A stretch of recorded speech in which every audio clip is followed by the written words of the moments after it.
갭 투자 때문에 서민들이 더 힘들어졌는데 서울 사람들 부산 집값 뻥튀기 했다. 죄송한 말씀이지만 패배자로 남을 수밖에 없습니다. 왜냐하면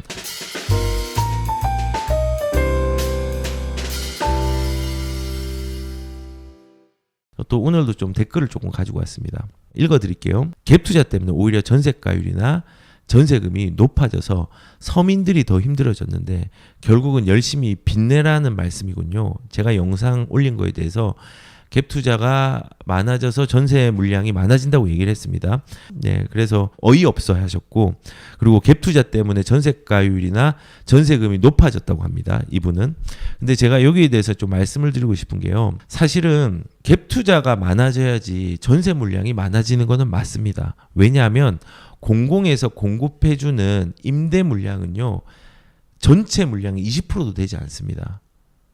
15%? 20%? 그 미만, 그 사이일 겁니다. 그 나머지는 어디서 해결하냐면요, 민간에서 해결합니다. 민간은 뭐냐면요, 전세입니다. 근데 전세는 뭐와 연결되어 있냐면요, 갭 투자랑 연결되어 있습니다.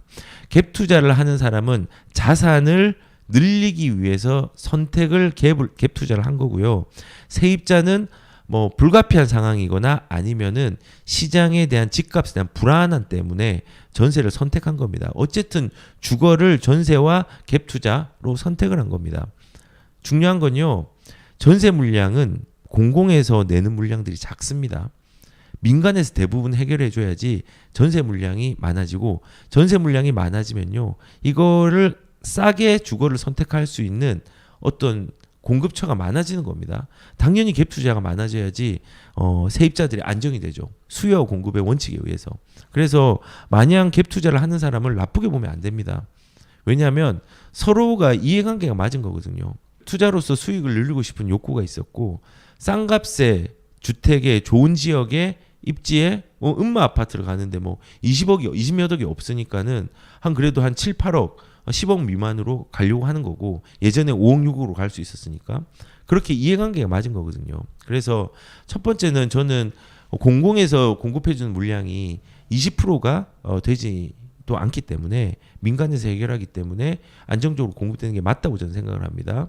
그 다음에 지금 갭 투자 때문에 오히려 전세가율이나 전세금이 높아져서 서민들이 힘들어졌다고 하거든요. 힘들어졌다고 하는데 한번 볼게요. 예전에 1989년도에 전세가 1년에서 2년으로 이제 늘어날 때가 있었습니다. 늘어날 때가. 지금 2년에서 4년의 계약갱신 청구권하고 전월세 상한제랑 똑같은 개념으로 이때는 늘렸습니다. 그래서 원래는 1년만 의무적으로 해도 되는데 이제 2년으로 완전히 쐐기를 박은 거예요. 근데 이때요, 전세 가격이 30% 급등했습니다. 30%. 그러니까 KB시세 국민은행 어떤 자료에 따르면은 이때 1989년하고 1990년도에 전세금요 17.5%와 16.7%씩 뛰었고, 전세금은 한 달 전보다 30% 급등한 사례도 있다라고 했습니다. 실질적으로 지금 우리가 계약갱신 청구권을 썼던 건요, 과거에도 이 유사한 걸 써봤습니다. 그러니까 전세값을 1년 안에 올려받을 수 있거나 그 시세에 맞게 받을 수 있는 거를 못 받으니까 2년치를 한꺼번에 받는 겁니다. 그러니까 그걸 받으려고 하는 임대인과 그 다음에 이제 전세의 수요들, 공급들이 조금 줄어드는 거랑 맞물려 가지고 가격들이 올라갔죠, 사실은. 근데 지금도 마찬가지입니다. 자, 보십시오. 지금 2020년도 8월 달 선을 그었습니다. 2020년도 8월 달 선을 그었습니다.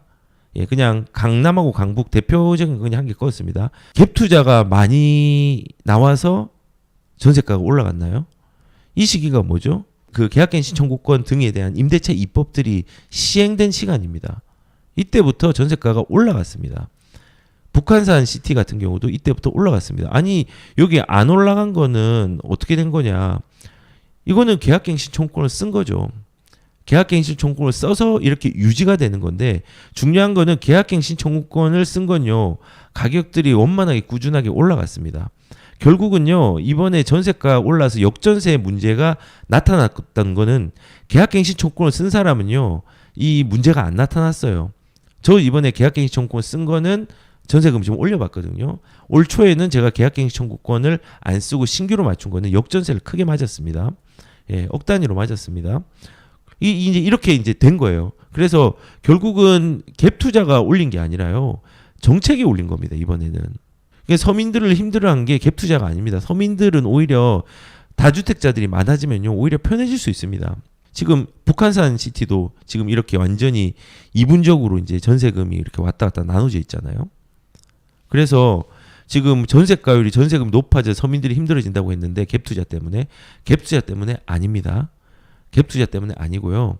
이번에 이 시장에서는 임대인들이 어쩔 수 없이 4년이라는 것들을 견디기 위해서 그것들을 미리 돈을 받은 겁니다.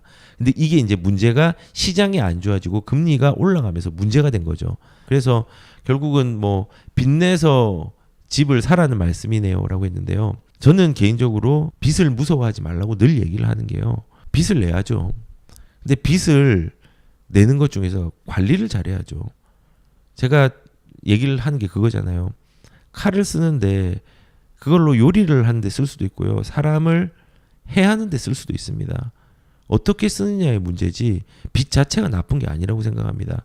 오히려 빚은 자산을 늘릴 수 있는 기회를 올려줄 수 있는 게 있거든요. 문제는 돈을 가진 사람이 나쁜 게 아니라 돈을 어디에 쓰는가에 따라서 나쁘고 좋음이 생기는 거예요. 이 돈을 생산적인 쓰면은 내 재산을 늘리는데 쓸 수 있는 거고요. 그 다음에 나쁜 데 쓰면은, 소비적인 데 쓰면요. 내가 이제 위험에 빠지는 거예요. 이게 이분법적인 거고, 사실은 이 빚이라는 건요. 반드시 필요한 거고, 좋은 방향에서 생산적으로 쓴다고 하면은 사실은 빚은 내라는 말이 맞습니다. 그리고 그 빚을 잘 관리하라는 말이 맞습니다. 빚만 내라는 게 아니라요.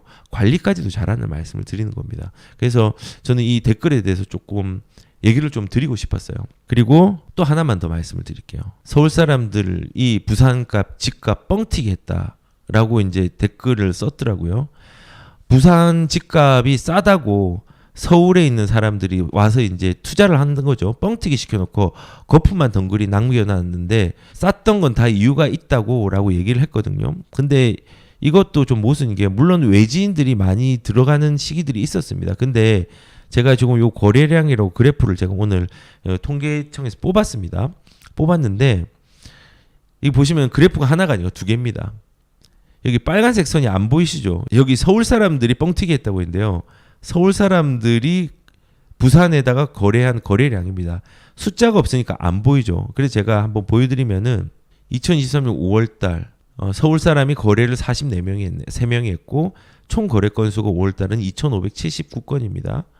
비율은 1.6%. 그 다음에 4월달은 2,400건 거래가 되는데 서울 사람이 거래 27건 1.2%. 이 비율을 보면요. 1%대, 2%대, 3%대. 이분들이 가격들을 폭등시켰을까요? 부산에 있는 부동산의 거래량을. 조금 이때 좀 절정기 있을 때 4%까지 갔네요. 3%, 4%, 2%, 1%.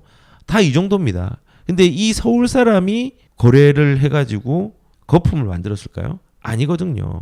좀 조언을 드리고 싶은 게 남의 탓을 안 했으면 좋겠습니다. 내가 실행하지 못했다고 남의 탓을 하면서 살면은 죄송한 말씀이지만은 패배자로 남을 수밖에 없습니다.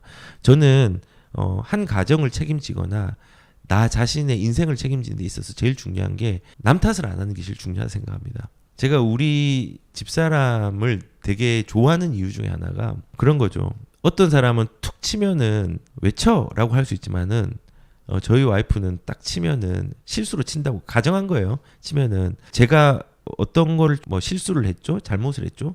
라고 오히려 되물어 봅니다. 일단은 자기가 잘못했는지 아닌지를 떠나서 그런 것들을 남 탓을 안 하려고 노력을 많이 해요. 그래서 제가 참 인격적으로 존경을 하거든요. 근데 저는 부동산이든 뭐든 간에 좀 마찬가지라 생각합니다. 뭐 지금 시장 탓하고 환경 탓하고 그 다음에 서울 사람 탓하고 무슨 사람 탓하고 이러면서 결과적으로 내가 아무 행동을 하지 않으면요 탓한 거에 대해서 마음만 상하고 마음도 상하고 자산도 상합니다.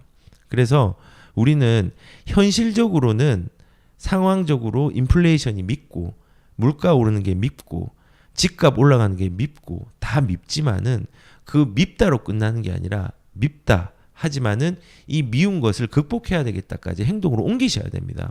그래야지 그 미움이 작아집니다. 그리고 그 밉다라는 걸로 남 탓을 하다 보면요 정말로 할 수 있는 게 없습니다. 좀 부탁을 드리겠습니다. 이렇게 댓글 쓰실 때 뭐 이제 저는 이제 좀 유순한 것만 지금 쓰고 있지만은 누구 때문에 문제다, 노인이 많아서 문제다, 환경 오염 때문에 문제다, 해수면이 올라가서 문제다, 이렇게 좀 접근을 안 했으면 좋겠습니다. 아마도 우리가 죽을 때까지 그 해수면이 올라가는 부인이 있지만요, 아마도 그 올라가는 것 자체가 미미할 수도 있습니다. 그래서 그냥 결론은 이렇게 서울 사람이 부산가 집값 뻥튀기 했다라는 댓글을 통해서 남 탓하지 말자라는 얘기를 좀 드리고 싶고, 실질적으로 부산 집값이 쌌는데 서울 사람들이 뻥튀기 한 건 아닙니다. 서울 사람들 거래량이 이렇게 작습니다.